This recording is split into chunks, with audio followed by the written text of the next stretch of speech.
உள்ளாட்சி தேர்தலை சொன்னார்.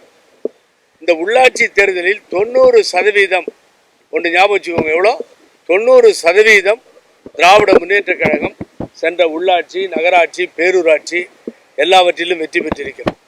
10% தான் வெற்றி பெற முடிந்தது. பேரூராட்சி 0, நகராட்சி 0, மாநகராட்சி 0.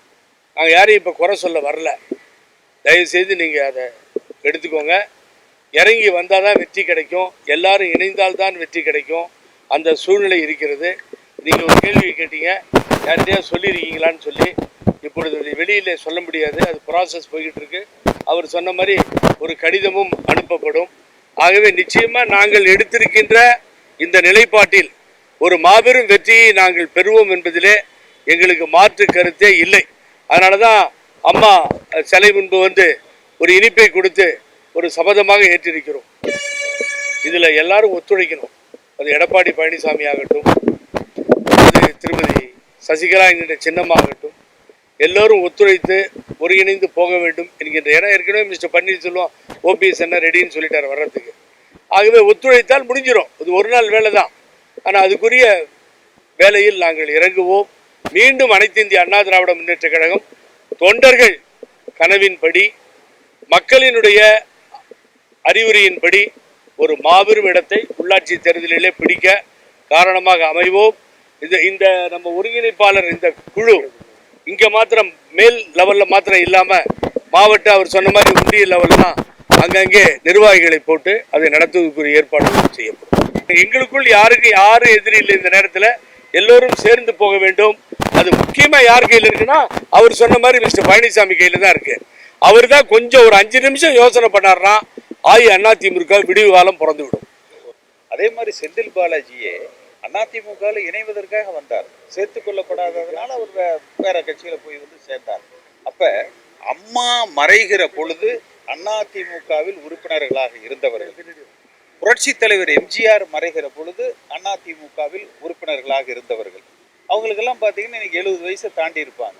அவர்களது கனவு ஆசை கூட தங்களது இறுதி காலத்தில் அவர்களை அடையாளம் காட்டிய அதிமுக உறுப்பினர்களாக இருக்க வேண்டும் என்பதுதான் தொண்டர்கள் விரும்புறாங்க, அவர்களும் விரும்புறாங்க.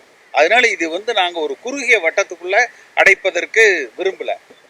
எம்ஜிஆர் காலத்துல இந்த இயக்கம் வலுப்பெற, அம்மா காலத்துல இந்த இயக்கம் வலுப்பெற உழைத்த அனைவரும் இன்றைக்கு கால சூழ்நிலையில் வெவ்வேறு கட்சிகளில் அங்கம் வகித்தாலும் கூட அவர்களும் இந்த இயக்கத்தோடு இணைந்து, இப்ப திருநாவுக்கரசர் இருக்காரு, அவர் காங்கிரஸ்ல இருக்காரு, அது மாதிரி பல பேர் அனைவரும் வந்து இணைய வேண்டும் என்பதுதான் தொண்டர்களது விருப்பமாக இருக்கு. அந்த விருப்பத்தை ஏற்றுக்கொள்ளுகிறவர்களை ஒருங்கிணைக்கிற பணியைத்தான் நாங்கள் செய்யறோம். அதாவது என்னன்னு கேட்டீங்கன்னா, ஒரு விஷயம் சொல்றேன். நீங்க அவர் சொன்னதுதான் உண்மை. நீங்க யாரோ கேட்டீங்க எடப்பாடி ஒத்துக்குவாரான்னு சொல்லி. எங்கள் இருவருக்கும் ஜெயசிடி அண்ணன் எல்லாத்துக்குமே நம்பிக்கை இருக்கு. நிச்சயமாக எடப்பாடி பழனிசாமி யாரும் இல்லை, பழைய நண்பர், நல்லவர், வல்லவர், எல்லாம் கரெக்டு தான். நிச்சயமா ஒத்துக்குவார். ஏன்னா கட்சியை காப்பாற்றி ஆகணும். ஒத்துக்குவார். நாட்டு மக்கள் பார்த்துக்கிட்டு இருக்காங்க. அதில் இதில் பிரிவினை வேண்டாம், ஒப்புக்கொள்வார். எனக்கு என்னன்னா, திரும்பி அழுத்தமாக சொல்கிறேன், நான் கவலைப்படுறதில்லை. ஒப்புக்கொள்ளவில்லை, பிரிந்து சிதறி இருக்குமே, ஆனால் தொடர்ந்து தேசிய கட்சி உள்ளே வந்துவிடும். ரொம்ப ஜாக்கிரதையா இருங்க.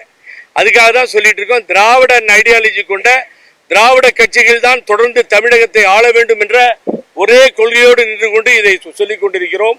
மிக விரைவில் ஊரக உள்ளாட்சி தேர்தல் வரலாம். அப்ப அந்த தேர்தலிலேயே இதுவரை தலைவர்கள், சட்டமன்ற உறுப்பினர்களை, நாடாளுமன்ற உறுப்பினர்களை தேர்ந்தெடுப்பதற்கு உழைத்த அடிமட்ட தொண்டனுக்கு கிடைக்கிற வாய்ப்பே ஊரக உள்ளாட்சி தேர்தல். அந்த தேர்தலை இந்த டிசம்பர் மாதத்திற்குள் நடத்துவதற்கு இன்றைய திமுக அரசாங்கம் முயற்சி செய்து கொண்டிருக்கிறார்கள். அந்த தேர்தலிலேயே மிகப்பெரிய வெற்றியை நிரூபித்து காட்டுகிற விதமாக கிளை அளவிலிருந்து எங்களது அந்த இணைப்பை துவக்க வேண்டும். அதற்கான பணியை துவக்கி இருக்கிறோம். இதற்கு கடந்த கால கசப்புகளை, மனமாச்சரியங்களை மறந்து கிளையிலிருந்து தலைமை வரை இருக்கிற அனைவரும் ஒத்துழைப்பு நல்க வேண்டும் என்று உங்கள் மூலமாக கேட்டுக்கொள்கிறேன். கிளை, நகரம், ஒன்றியம், மாவட்டம், அதுக்கப்புறம் தான் தலைமை கழகமே. கிளை அளவில் இருந்து அந்த இணைப்பு என்பது நடக்கணும். திரு எடப்பாடி பழனிசாமி அவர்களுக்கு திரு ஓ பன்னீர்செல்வமும் திருமதி சசிகலா போன்றவர்கள் இதில் மட்டும்தான் அவருக்கு அதிகமாக விவாதிக்கிறதோ அல்லது சிந்திச்சு இன்னும் யோசிச்சு அவர் அதை ஒரு முடிவுக்கு வரணுங்கிறதே இருக்கலாம். மற்ற இணைப்புகளுக்கு அவருக்கு ஒரு பெரிய ஆட்சேபனை இருக்கும்னு நான் நினைக்கல. வருகிற இந்த டிசம்பர் மாதம் ஊரக உள்ளாட்சி தேர்தல் நடைபெறுகிற பொழுது இப்போ அந்த கிளை அளவில் இருக்கிறவங்க, ஒன்றிய அளவில் இருக்கிறவங்க பார்த்தீங்கன்னா இதுவரை மற்றவர்களுக்காக அவங்க உழைத்திருப்பாங்க. எம்எல்ஏக்காக வேலை செஞ்சுருப்பாங்க, எம்பிக்காக வேலை செஞ்சுருப்பாங்க, கொடி பிடிக்கிறது, கோஷம் போடுறது, கூட்டத்துக்கு ஆள் திரட்டுறது எல்லாப்படியும் அவர்கள் செய்திருப்பார்கள். துரதிருஷ்டவசமாக சென்ற அந்த ஊரக உள்ளாட்சி தேர்தலில் பெரிய வெற்றியை அவர்கள் பெற முடியலை. அப்போ முதல் கட்டமாக கிராமங்களில் பூத்துகளில் தூணாக நிற்கிற அவர்களுக்கு பதவியை பெற்றுத்தருகிற வகையில் இந்த வருட இறுதிக்குள் அந்த தேர்தல் ஊரக உள்ளாட்சி தேர்தலுக்கு முன்பாக மிகப்பெரிய வலிமையான ஒரு இயக்கமாக அதிமுக கட்டமைக்கப்பட வேண்டும். அந்த ஊரக உள்ளாட்சி தேர்தலில் இருந்து வெற்றி கணக்கு துவங்கப்பட வேண்டும்.